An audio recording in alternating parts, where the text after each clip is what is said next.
My name is Thomas Lovehart, and I'm running for Utah House District 71 as a progressive independent against the Republican incumbent Rex Shipp. And I want to take a few minutes today to talk about gas prices. With these strikes in Iran, gas prices are projected to hit $200 a barrel. And for regular Americans, what this translates to is about $6.50 a gallon across the country. That's on average. In some places like Los Angeles, where we may see $9 or $10 a gallon gasoline, and in places like Utah, where we get these long winters, and especially in a rural county like ours, we spend a lot of money on heating our homes every season.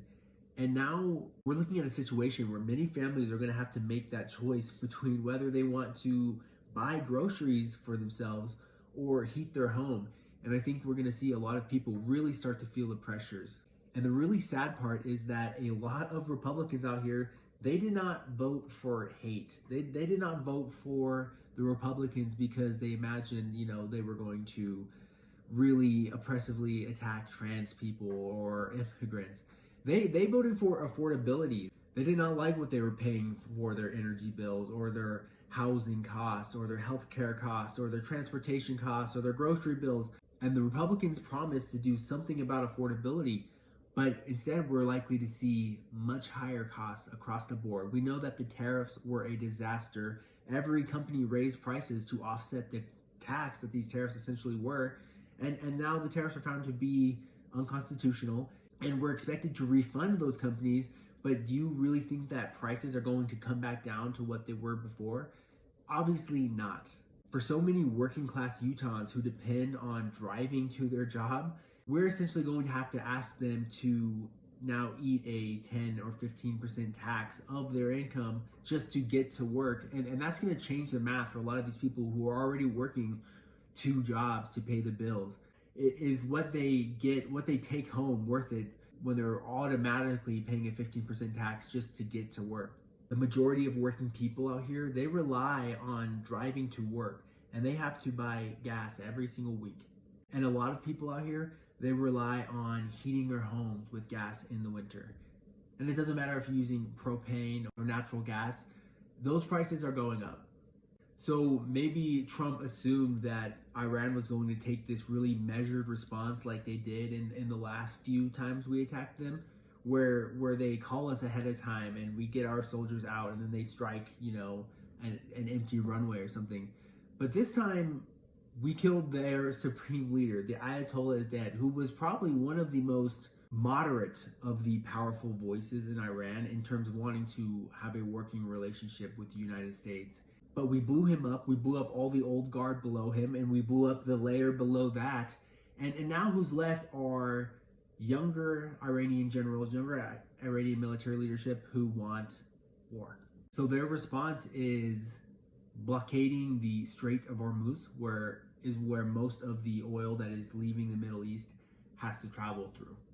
So when the demand for oil shoots through the roof because there's so little supply and the price shoots through the roof to $200 per barrel, do you think that American oil companies are going to cut you a deal or give you a break?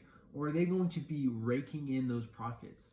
That's a rhetorical question. Of course they're going to be raking in those profits. You should know that oil companies donated over $1 billion to Trump's re-election campaign.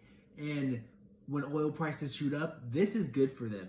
And they don't care if you can't get to work. They don't care if you can't heat your home in the winter. They don't care if thousands of people have to die in the Middle East, if your neighbors and your children have to go die in the Middle East, as long as they get to sell oil for $200 a barrel now.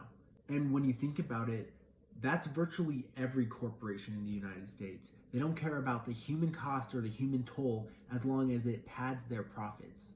This is the system that politicians bought by corporate interests and lobbyists have built. We're also getting information from Reuters that far more Americans were killed and injured in these operations than we've been told.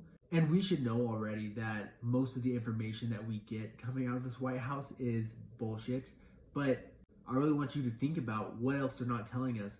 And I want you to think about this conflict in Iran as a distraction from the Epstein files. The president has unilateral authority to declare war on any country he wants without congressional approval for whatever reason they deem appropriate. And in this case, it's that he doesn't want the rest of the country discovering or believing that he is possibly a pedophile. And there are still Republicans who are going to defend the Trump administration. They're going to defend the GOP that tried so hard to cover these files up. That is now all the war hawks that are so eager to go to war with Iran and instigate regime change. But there are a lot of Republicans who just wanted their lives to be more affordable. They wanted to be able to afford their home. They wanted to be able to pay their bills. And those are the Republicans that I'm reaching out to. And I'm asking you this November to reject Donald Trump, to reject the GOP that has manufactured and catered to him and created this political divide, this extreme hyper-partisan divisiveness that now pervades our politics. This is the system that our leaders have created for us. We have to tear it down. So when people tell you if everyone that was in the Epstein files was brought to justice, the system would collapse, you have to say, then burn it the fuck down.